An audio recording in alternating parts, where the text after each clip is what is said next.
Hello and welcome to the Sensual Being podcast with myself, your host, Jolene Whiting. I have been a pole dance teacher for nearly 20 years. I'm also a yoga instructor, and my favourite pastimes are connecting to my own sensuality, connecting with the world, and connecting with animals as well. In this podcast, you'll find new and inventive ways of how you see yourself, connecting yourself with others, and also how you see and view the world around you. Today, we are talking about how tapping in to the spirit of your inner child can really help you move forward, particularly if there are big changes that you are either making or that have been made for you. Hello, sensual being, and thank you so much for joining me here today. Happy spring if you are listening in real time. Currently, I am looking out the window. The sun is shining in and it's morning. It's that morning sun and she is just delicious. I just love soaking up the rays of the sun in the morning. Currently, I can see the trees and their leaves are just gently, they're like glistening in the breeze. It's just so beautiful and magical. And I just feel like nature is magical all the time, but springtime is like this time when you really see it and you really feel it. I mean, even all like the animals are like starting to mate. There is a real lust in the air, a real fruition for life, like blooming and like coming alive. And it's like a freshness and a newness. And do you know what? I love the season change all the time. I love it when the season changes. But there's something about spring. It just makes you believe in magic more. You know, like fairies and the fae and just, you know, nature sprites. I don't know what it is because we don't really know, do we? But is there more magic that we've been led to believe? And this is very much a good part of the topic today, is that magic in nature. Because I think we really get lost in our lives. I truly believe this. I feel like children come into the world and they know stuff. It's a bit like animals, you know, they know stuff too. But when we see it with children, it's really interesting because we can follow them as they grow up and we can see them go from this playful, curious, inquisitive being into someone who goes to work. I'm not saying work is a bad thing, but goes to work, pays the bills, gets up on time, goes to bed on time, alarms set, and all this sort of stuff. And we get detached from our inner child as we grow up. And you know what? Sometimes we have to do that for safety and survival. And on the bigger picture, we all kind of do, because it's very hard to survive in the world in a playful and creative way. And it really is deemed as, oh, grow up, you know, get on with life. But actually, I don't know that I really believe that. And I think maybe one time I fitted more into that narrative, but I'm really seeing a different side of life now. And this sort of feeling of we share this earth with so many other beings, and yet we can all like really experience different things. Like we can experience like so much love or like extreme happiness, but on another side of life, somebody else will be experiencing the most worst suffering that you could ever think of. And it's all going on at the same time. And some of that is actually in our control, not all of it, but I believe a hell of a lot of it is. Because where we put our focus is where we get our most feeling. So if you're always focusing on like negative stuff, then that is the route you're going to go, and you're going to draw in more negativity if you focus on it. Whereas if you focus on more positive sides of your life, everything would change. I mean, I remember for years, I was trying to get more flexible to be a better pole dancer, which you don't need to do, by the way. I also learnt this along the way. But I thought that you had to. So I would put in hours, and I mean hours, to stretching and flexibility work. And yeah, I mean, I got some progress. I didn't get the splits. I got a bit of progress. But when I found sensual movement meditation, it's something changed in my head, and I was just like, do you know what? I love what I can do here, and I don't really care about the flexibility stuff. And even though I had been trying for years to be more flexible, in the couple of years where I found sensual movement meditation, I just thought, nah, do you know what? I'm just going to enjoy things. And still didn't get the splits, but I got way more flexible than I ever was before. And that's because it's really weird. I let it go. And it came to me. I was trying so hard. But my focus when I was trying to get splits, I think I was almost more focused on the fact that I couldn't do it. So where my focus went was, I can't do it. I don't have it. And that was where my focus was. So life was like, okay, you can't do it. That's fine. We hear you. You can't do it. Whereas when I let it go and I just appreciated the amazing flexibility that I had, I got more. And this just shows you where you put your focus and your attention. And like I say, some situations have to be really worked out before you can get into that headspace, and I get that. But what I'm trying to say is your general life, your day to day, how do you feel getting up? If you go to a job and you're not happy, why aren't you happy? Can you actually bring that round and be like, actually, I do appreciate my job. I appreciate being able to get a paycheck. I appreciate the roof over my head. Can you actually literally turn that into appreciation of how you feel? So you're not caught in this like negativity trap. And I've seen people, it's like sometimes when I go to a supermarket, and I will always use the checkouts that are manned or womaned, that have somebody there. I don't use self-service, and I always like to see people, and even if whether I chat to them or not doesn't matter, it's just that interaction. But some people, they bring their A game, and they're only working on a checkout, but they're not. They are working for themselves because they are bringing their essence. They're trying to literally share their light and make other people light up as well. Like, oh, hello, how are you today? Welcome. Sorry you had to wait. And they bring an enthusiastic persona to their job. They don't have to. A lot of people don't. And that's what I mean. You do not have to have a spectacular, all singing, all dancing job for it to be made special. And as soon as you start seeing life in this way, you tap in to a much higher frequency of appreciation. And I wanted to come back to how we are conditioned from children, because like I say, I really believe that children know stuff. I really do. And there's been so many accounts from like I think they're called like indigo children, of like where they're be learning how to talk and then now start saying stuff, and you're like, how on earth do you know that? You've not been here before. How have you known that? You've never had that before. And children know stuff, but I think the way our modern world is, rather than letting the children carry on knowing stuff, we as society bring children into like a real 3D world and really kind of modernize them to think that all that stuff that they were thinking of, their invisible friends, were they invisible friends or could they see them? We really push children down, like dim their light. And we've all had it done to us because this is how pretty much everybody's grown up, yeah?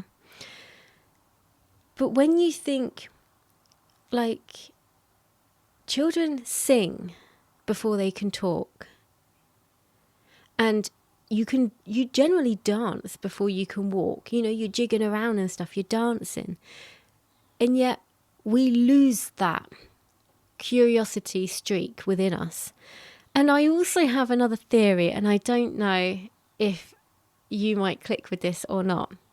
But if you've ever heard about light language, sometimes called fairy language, and it's light language is like I don't fully understand it because, again, I don't think it's something that can easily be fully understood, or not by just everybody. But it can, but you have to like tap into it and give yourself the time. But the light language, it sort of sounds really otherworldly. Could it be coming from like different planets? Is it like a previous life? But anyway, I kind of feel like children know, if, being a starseed and coming into this earth, they're coming, we've all sort of, I don't feel like we've evolved from monkeys. I'm sorry. It's another form of dimming your light. I don't buy it. When you think about it, you're like, hang on a minute. Have a think about that for yourself. Don't research anything, but think about that for yourself. And then just think about it.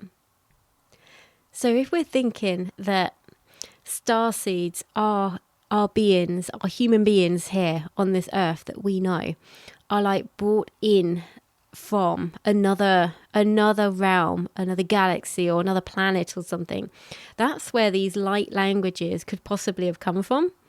And when you hear young children, babies, toddlers, sometimes between them, have you seen two babies talk to each other?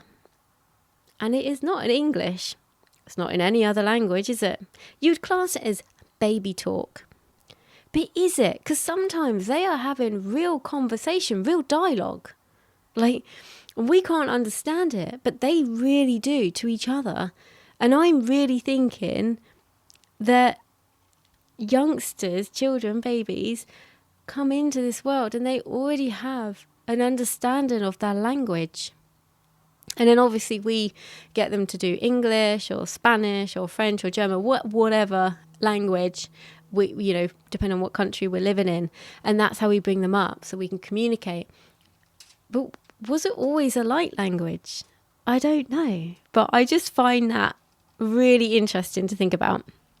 And I think as well, children like always, they like to explore food and eat with their hands, and they explore their senses a lot more. And you think, no, don't put that in your mouth or don't touch that. But we are then teaching them, don't put that in your mouth and don't touch that. And most of the time, things are pretty much okay. I'm not saying everything is, but most of the time. And I feel like things like furniture, it ruins the natural form. If you see a baby sitting on the floor, their back is bolt upright. If you see them standing, then they squat down. Perfect alignment squat. And furniture, it takes all that away. We slouch. We don't hold ourselves.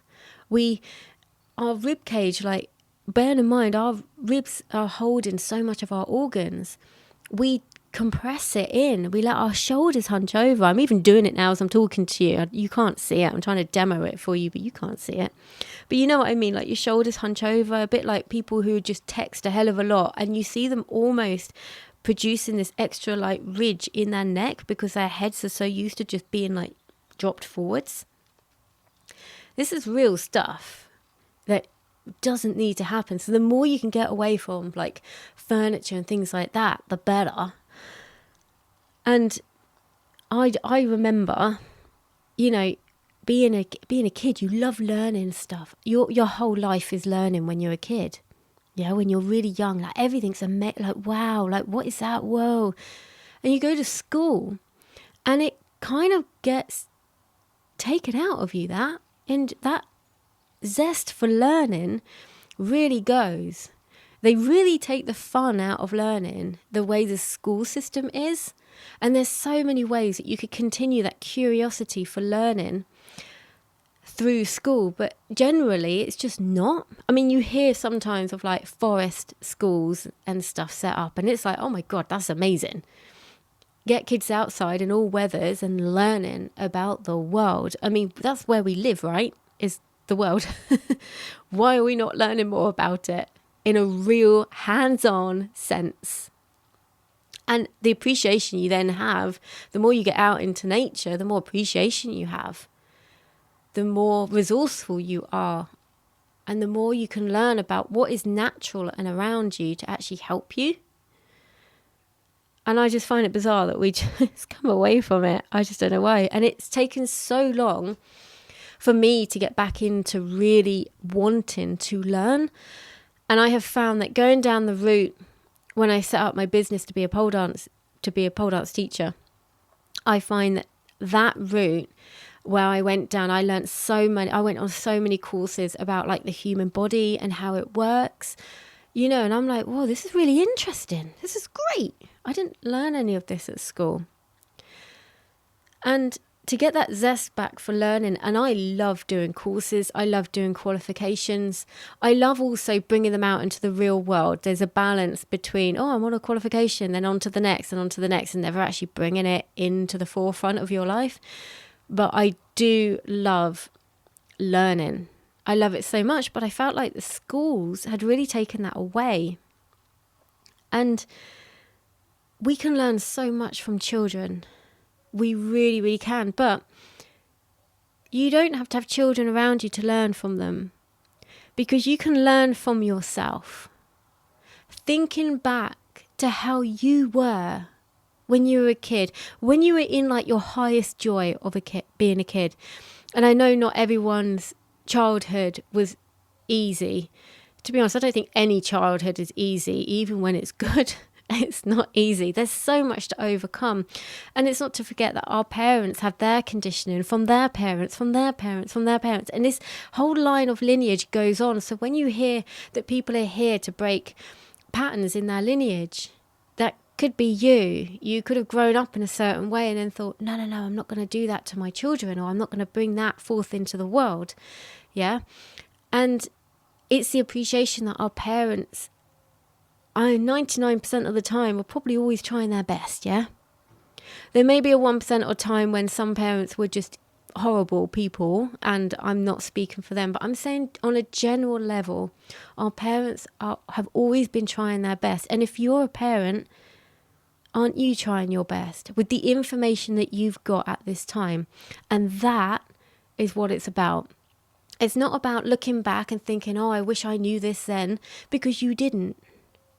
The main thing is you know it now, and what are you going to do going forward? That is the main takeaway with thinking about all of this, because we can really beat ourselves up for missing out or doing something wrong. But if you didn't know it was wrong at the time, it's okay. But if you can do something about it now, even if it means going to your son or your daughter and saying sorry, or maybe going to your parents and saying, I'm sorry. And if either of them aren't here anymore, that's okay, because you can also say sorry from your heart. Because they'll hear you. They'll always hear you. So this can happen on many levels, and it can bring so much more comfort and freedom to you right now by facing things like that. And this is one of the many things of like working on your shadow side. So when we have shadows come up like this, it can be like, I don't want to talk about that. I don't want to think about that. It's really icky. Oh no, no, it's not nice.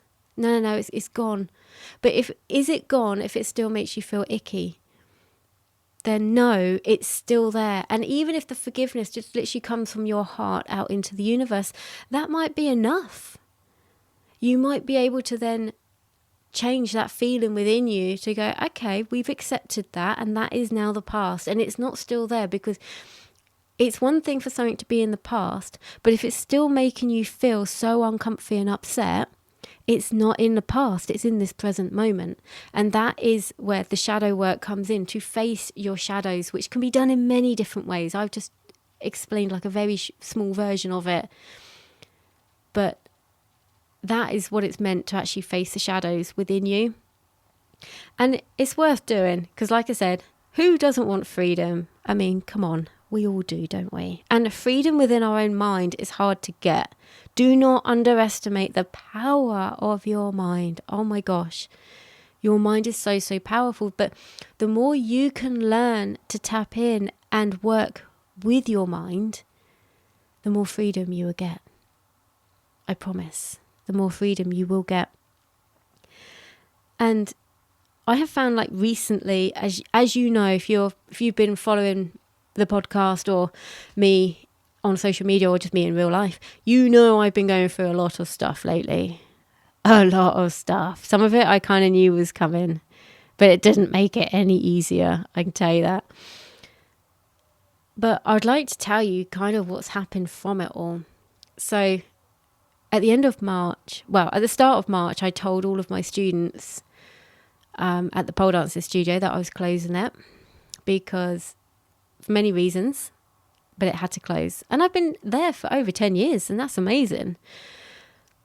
I also haven't taught any pole dancing since, and I've been teaching pole dancing for 20 years. So I haven't taught any pole dancing since then. So that's been a major change. And to be honest, telling people that I was closing at the end of that month was really hard. And then the actual closing was really hard. You know, it was very emotional, but it was the right thing. It was the right thing to do at that time.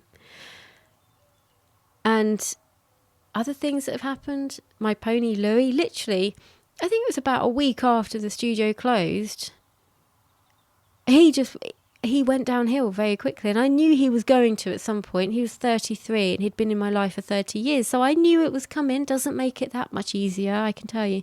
But I knew it was coming. But that all happened at the same time.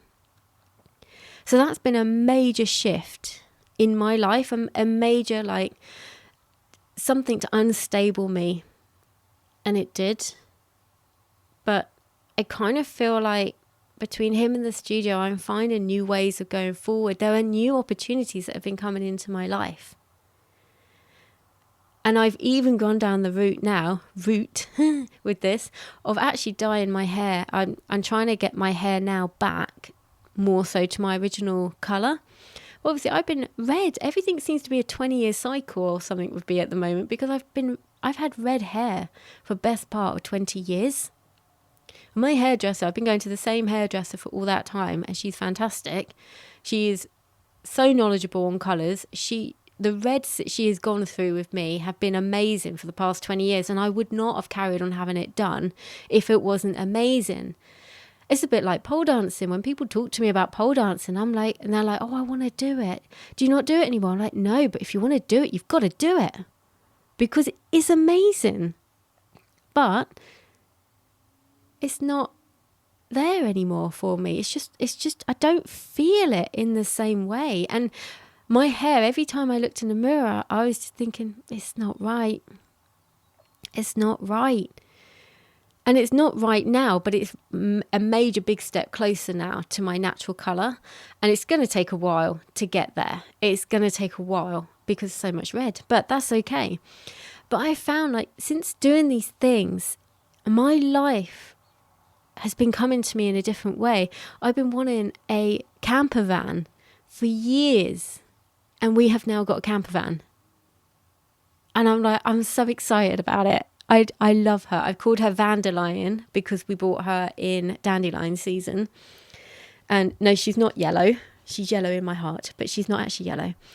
And I can't wait to, like, get out in nature and be out more in nature, sleep within her, you know, and I don't know why, but I knew that was a big thing that I really, really wanted in my life. And here she is, Vandalion, or Vandy for short.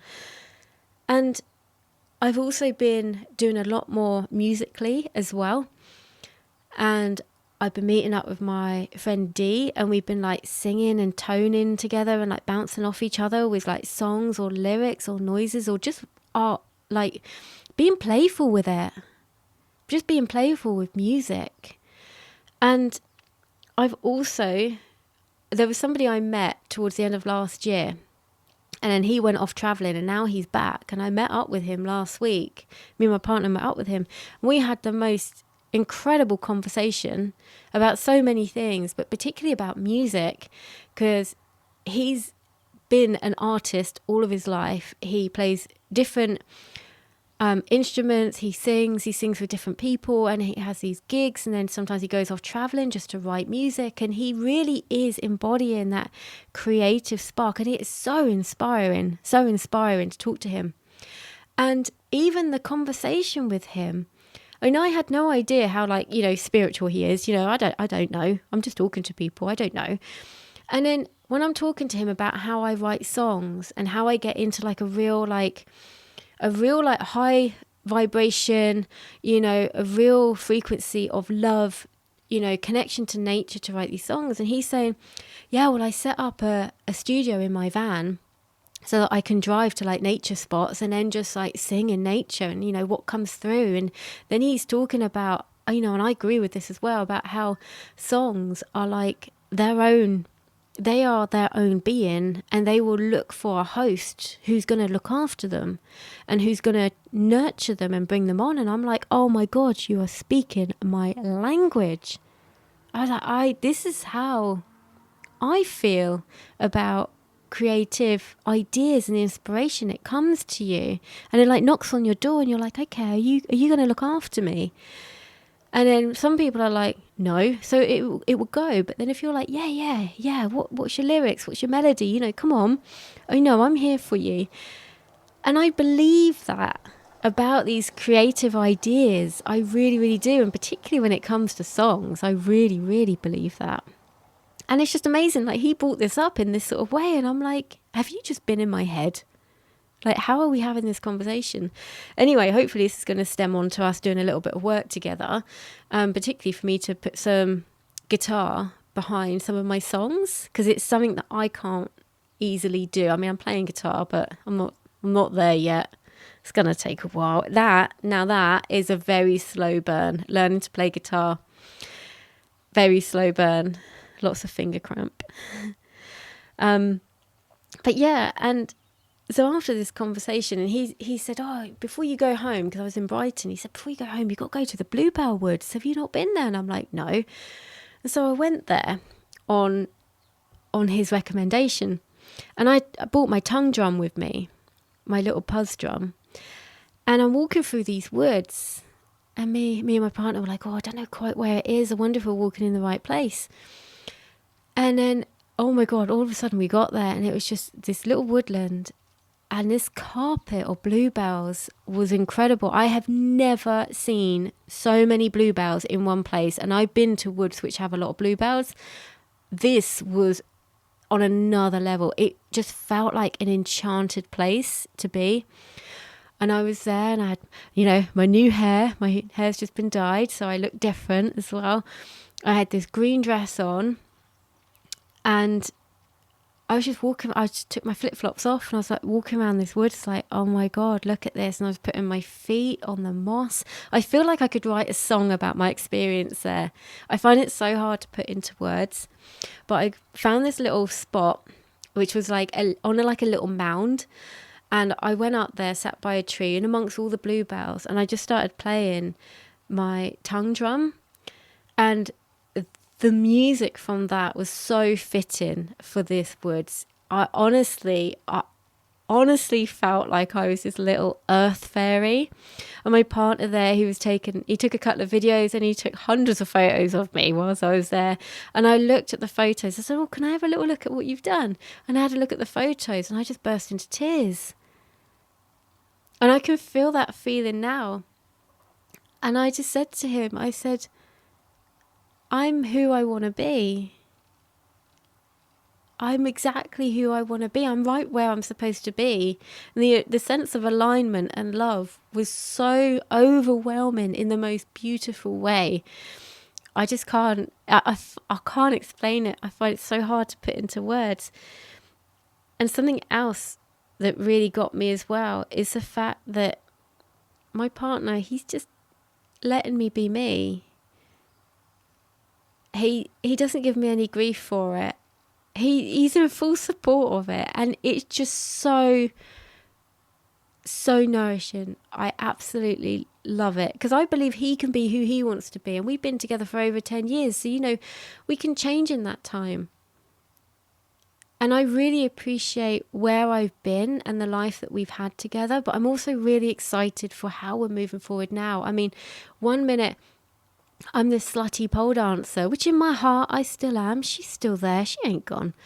But I'm also tapping into where I always wanted to be, which was in nature. And I knew this when I was 7. I knew this when I was young. I know I did, because we had this amazing blue atlas cedar tree at the bottom of the garden. And I used to run down there when I was young.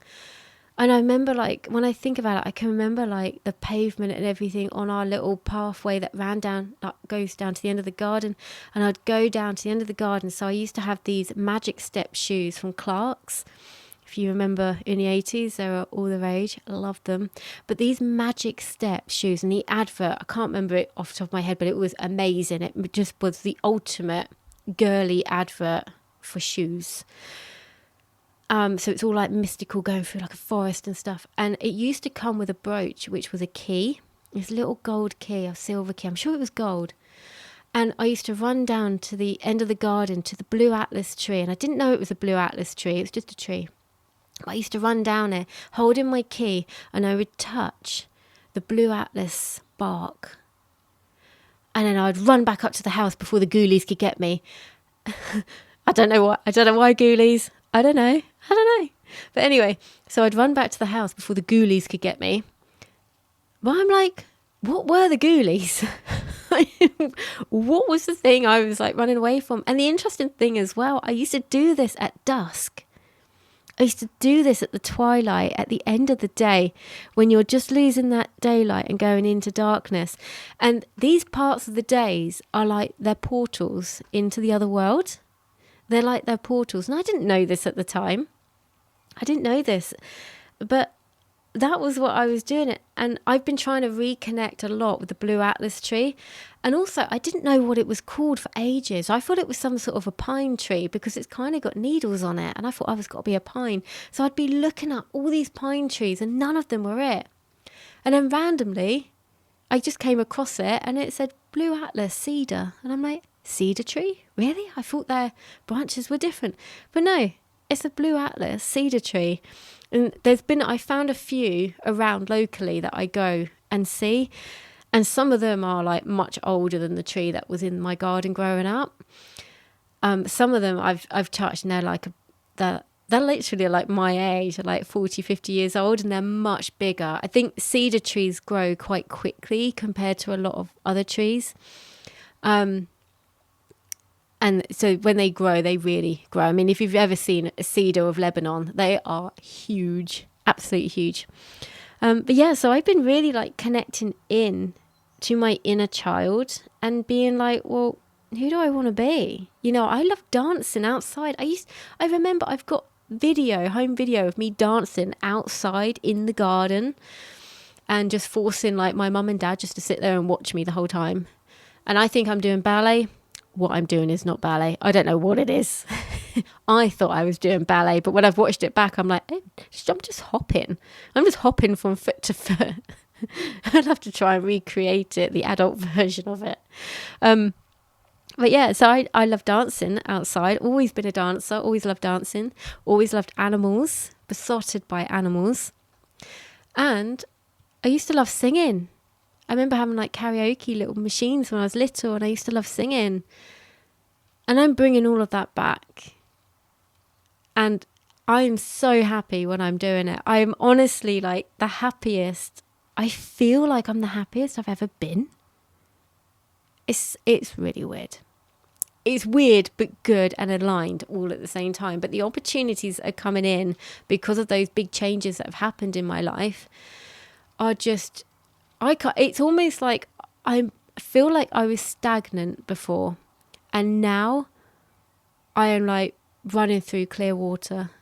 Like the flow in life is coming so much more now and so much more often, and I just absolutely, I'm so here for it. So if you've got any big changes that are coming your way, don't hold back, go for them. Yes, it will be icky and edgy and you'll have to get through it. But it's worth it. And if you were going through something which you really didn't want to go through, all I can tell you is please just trust that life is going to be working out for you, but you need to give it time. But just trust, okay? So remember, as always, to lead through your life with your heart and to live with intention. Thank you so much for tuning in today. If you enjoyed this episode, please do share it with your friends and on social media. If you have the time to rate or review this podcast, I'd be ever so grateful. If you'd like to follow me on Instagram, you can find me at Jolene Sensual Being. The links to my YouTube and to sign up to my mailing list will be in the show notes as well. I look forward to speaking with you again very soon.